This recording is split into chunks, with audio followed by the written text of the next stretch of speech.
Thank you, Mr. Moussavi, for your time. My pleasure. Mr. Moussavi, it's 28.7 million from the accounts of the Pakistan High Commission is now with you. Is that right, sir? It's not with me. It's with a court in the Isle of Man. It's in the escrow accounts of the court in the Isle of Man because Broadsheet was put into liquidation thanks to Pakistan not honouring its agreement and not paying our bills as we were working to investigate the crooks. And so... Okay. Before we start, let's begin like one by one. So how this whole journey started? You have been approached by President Parvez Musharraf time. Is that right, sir? In which year? My group were approached in 2000 to come to Pakistan with a view to going after stolen assets.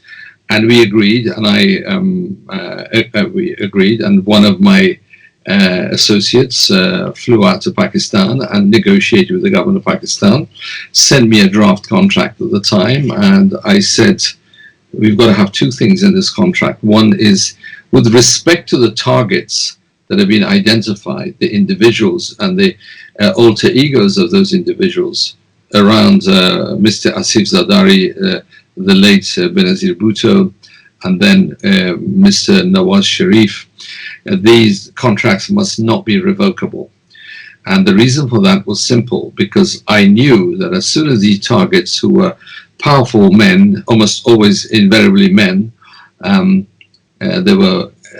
stolen a lot of money, they were able to bribe officials in order to get themselves removed from the list of targets. So that was a bit of a sticking point, and we were adamant that we would not enter into a contract unless that clause was there. The irrevocability of the contract with respect to the targets, and events proved us to be correct in having insisted on that.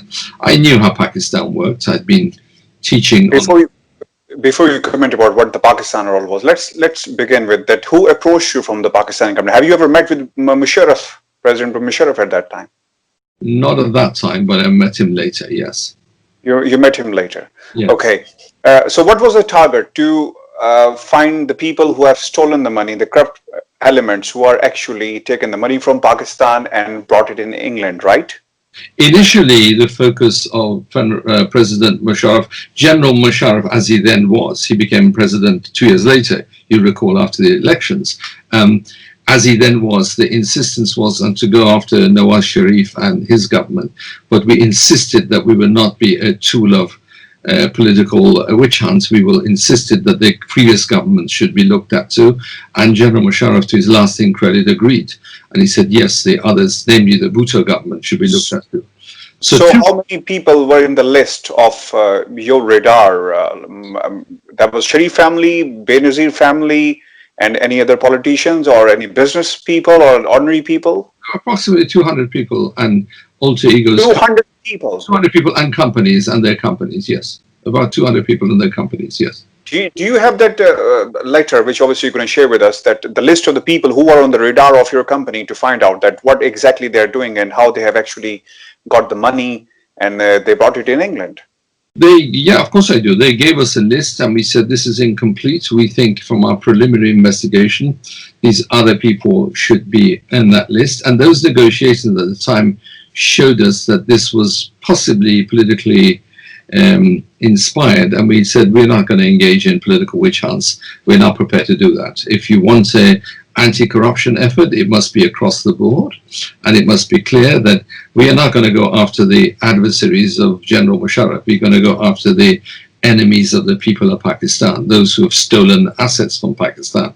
And our preliminary investigation showed that the list should be longer. It made our job much more difficult, of course, because it's much easier to investigate 2 or 3 people than 200 people. But we were adamant we're going to do this straight, and they agreed that we should. Any other name, Mr. Moussavi, you can recall from that time apart from these 2 families? I will give you the full list in due course. Yeah, I mean, one of them became a Minister of Interior in the Sharif government. He was on the list of targets, and the NAB asked us to remove his name, and we refused. And why? And very shortly after that, he was made a minister. I mean, that's the sham, that's the fraud, that's the hypocrisy which was the government of Pakistan at the time.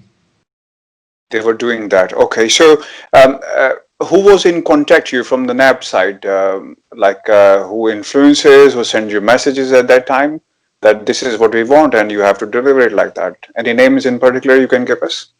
Well, are you asking about when we came to sign the contract, or after while we were investigating these? When you were contracting and the people were after the signing the contract. We had lawyers in Pakistan who were working with us, and they were liaising with NAB, and we also had individual officers of the company on the ground in NAB who actually had offices in NAB buildings. In the NAB building, we had an office in the NAB building at the time, and they were cooperating with us initially. But very, very shortly, when General Amjad was there, it was going swimmingly. When Amjad was there, it was going very clean, and the investigation was genuine. But I wasn't surprised that Amjad was removed very quickly.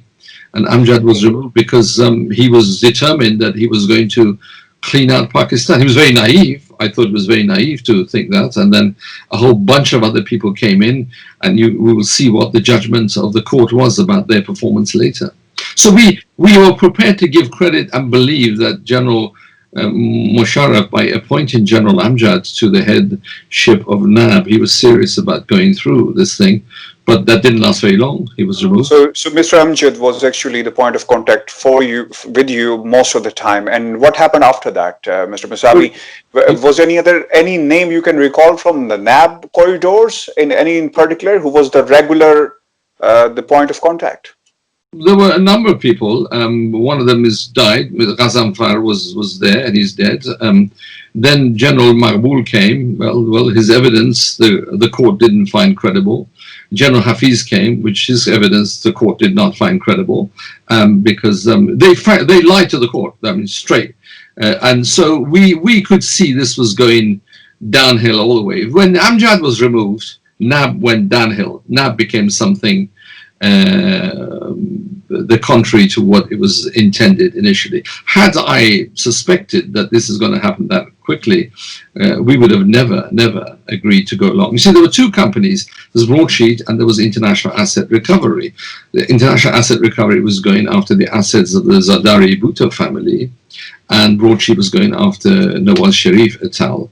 And it became very quickly apparent that this whole thing has become a sham. So you're saying is that NAB never cooperated with you. That's the reason you're saying it's a sham, because when you were going, they were cooperating with you. That is the question. What they were cooperating with you?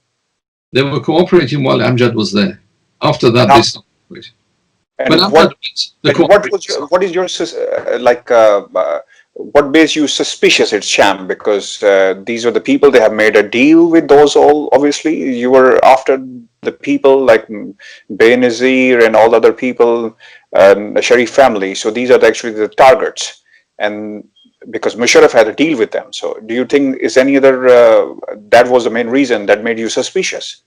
Well, I'm glad you asked this question, because in 2007, General Musharraf came to the Oxford Union and he talked about what he'd done. And I got up and asked, it's on the film. I asked him, I said, General, you invited us to Pakistan and you set up NAB. And he said, yes. And he went, struck in the air, he said, I told him to go and nab him. He went just like that. And I said, yes, General, what happened? He said, Mr. Moussavi, what happened was the Supreme Court ordered us to hold elections, and we did, and all the crooks were re-elected. And they came back to power, and they gutted NAB. And that was evidence, and we exhibited that in front of the judge. We said, this is the president of Pakistan admitting that once they held elections, all the crooks were re-elected and they gutted NAB. And of course, the first thing is they got rid of General Amjad. And yes, while Amjad was there, they were genuinely cooperating with us. So to his lasting credit, while the military were unencumbered by the politics of elections in Pakistan, at least while Amjad and early on while Musharraf was there. I mean, it's odd for me as a human rights lawyer to say this, but I have to respect the truth of history. The documents speak for themselves. They were cooperating, and we asked for information, they would send it. But then as soon as Amjad went, the cooperation ceased. They would ask us formally to remove crooks from the list of targets. And of course, we resisted. Right. So it was more like a hand-picked list, turned into a hand-picked list later. Having said that, you entered into the contract with the government of Pakistan in 2000, right? That's right. And they ended in 2003. That in those 3 years, you have a list of 200 people. And what progress your company has made in those 3 years? Have you able to give information about the funds in UK? Well, who extradited Admiral Huck? We did. We found his assets in the United States. We cooperated with the FBI. We alerted the FBI. We arrested him. We extradited him. And, he had stolen, well, you know how much he'd stolen. And what do? They cut a deal with him. And they let him go. So NAB's statement this morning is a straightforward lie. I'm addressing the camera and telling the Pakistani people, NAB is lying to you when they said broadsheet did not recover. Just ask. And the judge asked the evidence, asked for the evidence. Who extradited the admiral from the United States? We found millions of dollars. How much money you recovered? Like how much money you think that they have from Mr. Admiral, the guy who in America? We identified hundreds of millions of dollars. NAB sabotaged our efforts at every point. There was an account which we froze in Jersey, okay? And we wrote to NAB and said, please write a letter to the Attorney General of Jersey and instruct them to release the money, not to broadsheet, but to Pakistan. You know what they did? First, they removed the gentleman from the list of targets. Second, they released his account. Third, they appointed him as the Home Minister of Pakistan. Do I need to say any more to you about that? The lie that NAB is saying to the people of Pakistan this morning is contrary to what the judge found in London. Sir Anthony Evans found that broadsheet performed. It performed effectively, and possibly it was removed because it was too effective.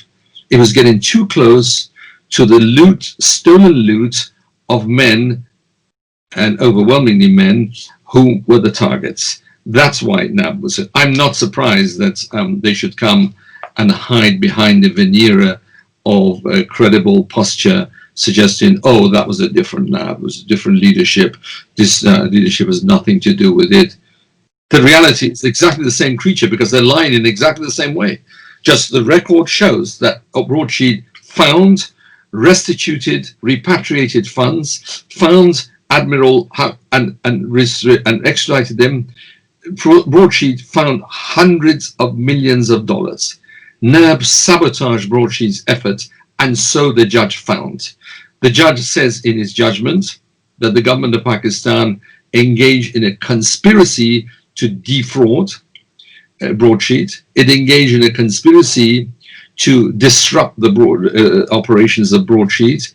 It engaged in a conspiracy to prevent broadsheet from carrying out its duties. So I'm not surprised that such an institution as NAB should today come and say that broadsheet recovered nothing. It's a straightforward lie. Mr. Moussavi, tell me that how much money you believe that you have given the information to the Musharraf government and the NAB in Pakistan, that this much money of Sharif family, we believe that is available or in the form of assets is in UK. Well, not just UK, globally. Not just globally. No, that was not in UK, that was globally. So have you given any information to the NAB or the government of Pakistan at that point? Of course we did. We identified possible hundreds of millions, up to $1 billion, I would say even more, that we were kind of pretty certain we were that, I don't mean just the Sharif family, but we had a list of about 200 people. Just in particular with Sharif family, there were billions, you were saying, around the world? Should we say they had plenty of explanation to do about the source of their funds? So they have plenty of explanations that it is due from their part, that they have to explain where they got all this money from. Look at the lies that Nawaz Sharif came out with 2 days ago on television. He said the broadsheet decision by the court exonerates them. Really? It exonerates the Sharif family? It doesn't do anything of the sort. I mean, they just used first-rate spin to suggest that broadsheet has exonerated Sharif. I say quite clearly, broadsheet did exactly the opposite. The reason why they got rid of us, I suspect, was because the Sharifs were behind all that, but others were. We saw a number of individuals who they asked and we refused to remove as our targets. I can't give an exact figure, but we certainly had suspicions of hundreds of millions of dollars of money that had been stolen, that was illicit, that was unaccountable, unexplained wealth. So you were saying is that there was a deal between the Musharraf and the Sharif family. That is the reason that you were not given enough access of the information by NAB and the people who were there, and that's why you were facing difficulties getting the information. So that actually led to the termination of your contract in 2003, because they were in power. They were like, there was a deal made with the Sharif family that exactly became the reason of everything. I repeat what I said. I can only rely on what the President of Pakistan said in the Oxford Union. I asked him that straight to his face, standing about 10 feet away from him. I said, President Musharraf, you appointed a number of human rights lawyers as investigators to come and assist NAB. What happened? And he said, we were ordered to hold elections and all the crooks came to power. And they came back and they got it now. His words. It's on the record. Call the Oxford Union and ask for the tape. It's there in black and white. You don't need to ask me. It came from the horse's mouth. You know this Evan Field apartments in London? Yes, I do. They were brought in 90s. You can correct me if I'm wrong. So do you believe that this is the same money used, where there's a lot of questions and about the money, where they got this money from? So do you believe that the same money used, or do you have only suspicions about that? Well, what did the court find? The Accountability Court in Pakistan found that it was stolen money. Who am I to second guess the court? It was on the back of that that we went to freeze them, and we did. And then what happened was they put up the money, they paid us, so we didn't pursue the matter. It's a complete lie to say the broadsheet court action exonerates the Sharif family because of the events surrounding Avon Field apartments. It is totally untrue. The reason why broadsheet did not pursue the Avon Field apartments was because we found other money in Pakistan's accounts, and by court order we froze it, and then they were able to we were able to have it turned over. That's the reason. The reason why the action against Avon Fields was dropped had nothing to do with whether those were bona fide purchases by the Sharif family. It is my submission, and if it ever came to another action, if the government of Pakistan decided one day they're going to be clean, and my alma mater, University of Oxford, is also the alma mater of Prime Minister Imran Khan. Should he come decide that he wants us to continue this investigation, of course we'll go after Avon Fields, because there's enough evidence to suggest that. Let's put it this way: the reason why we dropped the investigation of Avon Field was because we'd been able to collect what was owed to us under judgment. It cannot be in any shape or form used by the Sharif family as an indication of their exoneration, because broadsheet dropped the action. Have you ever approached Sharif family, you or your lawyers, to their lawyers for any sort of a help? They approached us. We didn't approach them. And what did they say about that? They offered money for us to go away. And when that happened, Mr. Moussavi? Initially, in the first time, it was 2012, when we had somebody who turned up with a photograph of himself with Nawaz Sharif and told us he was a nephew of Sharif, and that they would like to negotiate. And we just laughed and we said, we take our chances in the courts. We don't negotiate with crooks. Right.